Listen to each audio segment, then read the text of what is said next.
Terima kasih untuk Tuhan Yesus karena berkatnya hari ini acara kita berjalan dengan lancar dan meriah juga. Untuk layekku dan adekku sudah melangsungkan pernikahan. Untuk adekku secara sosial kau sudah jadi istri.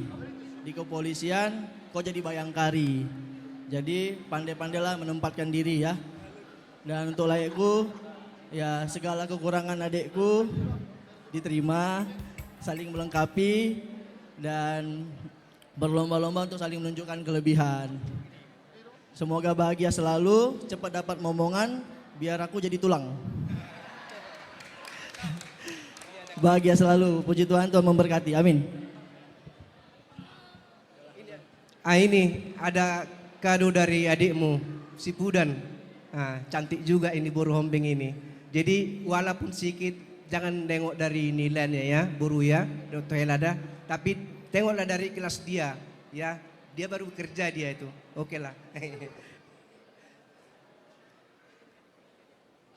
Ya, cium.